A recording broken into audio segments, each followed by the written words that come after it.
Okay, so today we're doing a quick chest day. Now, unfortunately, my gym plays really, let's call it poor quality music and really loud. So the microphone unfortunately picked all of it up. It also picked up audio, but in fear of getting copyright striked, today we are doing a voiceover. Now here you can see me warming up for a chest press. Today is a chest day with my good friend, Gabe. Here we do a light warm up around RPE 6 or 7, which is a rate of perceived exertion, basically like how difficult the lift was.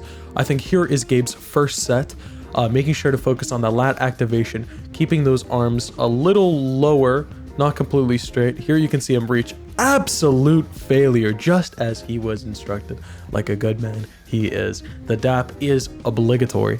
Here we go, prepping. You can see my deviated septum there, phenomenal. Here we're pushing some weight. It's on the screen right now. I have no idea how much weight it is, but I'll have to check my spreadsheet.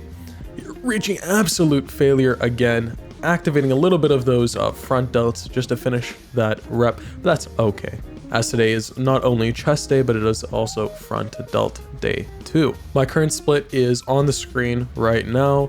And I find this split is best. I prefer it over a PPL where you just throw arms in at the end of the day, which I think is personally unoptimal for me. I've seen way more arm growth through this split. And I swear to God, if I see a single leg comment, I'm going to delete this YouTube channel. Well, the lift off was kind of tough, but here we can see him pushing through it. I decided not to include the whole set and only the first about 3 reps and the last one or 2 reps.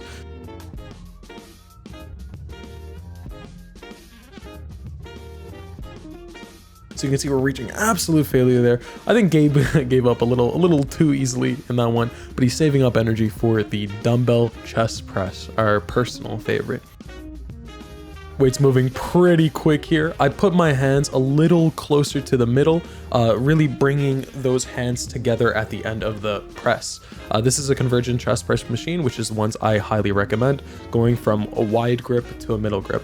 Here someone was avoiding the camera. However, I did set it up in a really unfortunate spot, and I would not mind if he walked directly in front of it.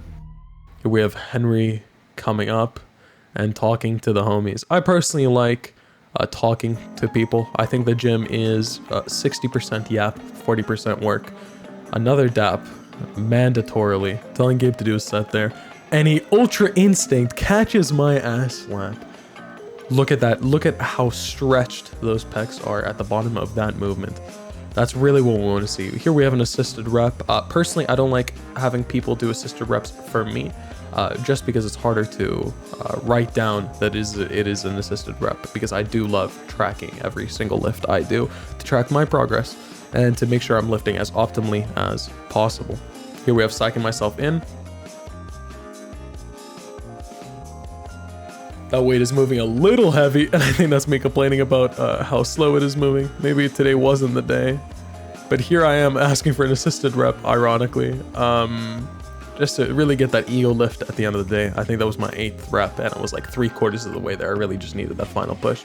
Controlling that eccentric well, and I probably didn't count that to my final rep count. Here we have a beautiful shot of Gabe. What a handsome Honduran man. Now here we have the chest press. Now I think that the dumbbell chest press is harder to get down than the chest press machine, as the chest press machine is literally just an easier movement because it's more stable. Now you will notice on the chest press, I really do want to get it down.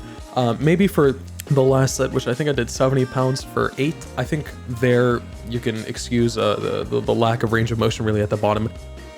But here you see that the dumbbells are almost touching the chest, which is exactly where you want it. Nice controlled eccentric. Here you see me assisting Gabe on his final rep. Now a lot of people assist on either the elbows or the triceps. The only reason I don't like doing this is because last time someone did it to me, you can't really fail out and throw the dumbbells out to your side, so it kind of just falls in and hits your chest. Now here we have the 70s. I think I only hit 70s for 8 today. Here you can see that I didn't really get it with my knee, but that ghost knee at the end helped get that dumbbell up. That weight is moving slow and steady, but here we go. You don't see me hit depth there, but I guarantee you I did, at least for the first 2 reps. There we almost touching the chest, but I do fail. Throw the weights down. Very loud, do not recommend. The sliding on the bench is mandatory. And today we're wearing the Heritage Wash Stringer from Gymshark and the Gymshark sweatpants. Gymshark, please sponsor me. Usually when people complain about not understanding the form of the dumbbell chest press, they are mistakenly doing one of two things. A, they're not arching their back enough and bringing their chest out enough. I always tell people, proud chest, right? Open your chest. Second thing, they aren't activating their lats enough and bringing their elbows close enough to their torso. Some people will just really like have that 90-degree angle on their arms, which of course is unoptimal because it's bringing that activation less from your chest and more into your front delts, which is not what we want on a dumbbell chest press. You can do that for a shoulder press. 70s were moving a little slow, so we went back down to 65 to make sure I can get that good form. 65s are moving quick, and here you can see my core clearly very stabilized. Back is still arched, lats are activated, and those weights are flying up. Didn't really hit depth for that last rep, but I failed it either way, so whatever, doesn't even matter. I love the Heritage Wash Stringer from Gymshark. I would wear it every day if I could. Here's a little flex of the back, which is ironic because I didn't even hit back today. Something I'll tell people to really get that lat activation working is do some like one arm lat pull downs before your chest press. To really just feel your lats and be able to contract them during the chest press, and typically this does help quite a bit. Also, people find it weird to wear watches to the gym. I love it personally. Makes you feel good, and you know, you feel good, you lift more. Here are some quick cameos from a couple of other people. The little Jay Cutler quad stomp there by Ahmed. Something I didn't include in the video today was the chest incline cable flies, wherever you want to call them, because I wanted to save camera storage. So those were right before the shoulder press, because I don't like shoulder presses following incline chest press, as they are very similar movements. Now we're moving on to the shoulder press. Shoulder press is kind of similar to the dumbbell bench press. By the way, that dumbbell incline chest press was at 30 degrees and this one is at 65. I don't know if you can read the number at the bottom of the bench there. But you don't want to have too much of a back arch for here, because then you'll start activating more the upper chest instead of just the front delts. Where here you can see Gabe did it a little bit at the end, but look at that. Core is activated. Those weights are flying up. Again, you want to work in around 30 to 45 degree.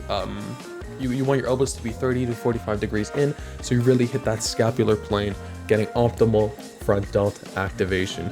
Here's the quick Atlas. I'm still working on that pose. I want to dominate the Atlas. I want to get that shit down. Different angle, throwing up the 55s. Lightweight, baby. See, you don't want too much of a back arch, but I think here I might be arching it a little too much, getting that upper chest a little too much activated. Hitting absolute failure as we do always. No drop sets today, unfortunately. We're doing some mandatory pump checks at the end of the workout. For some reason, I flex my arms and my back mostly during this, which are not pumped at all, actually. I didn't hit them. However, here we have a little side chest action, still working in this pose.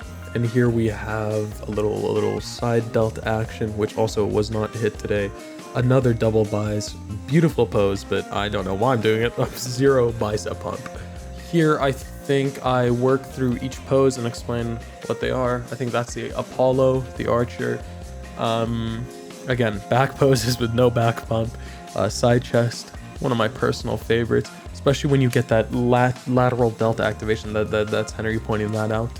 Get the other side, really get that squeeze on those side delts. Looks beautiful, looks phenomenal, anabolic as fuck. Here I'm explaining the only two exercises I do for my shoulder, because Henry asked. The only two exercises I do for my shoulders are lateral delt raises, I think, on the cable, and shoulder presses with the dumbbells. These are the only two exercises. Sometimes if I want to hit the rear delts, I'll do cross cable rear delt flies or whatever they called. But it really is mostly just shoulder presses and lateral raises, and all those are the only two exercises you really need to get those capped delts. And that's it for this chest day. Hope you enjoyed. If you did, you know what to do. This one did not have real talk. The next one will be a little more vloggy. I've recorded 2 already, I think. But yeah, hope you learned something new today, and I hope you have a phenomenal day.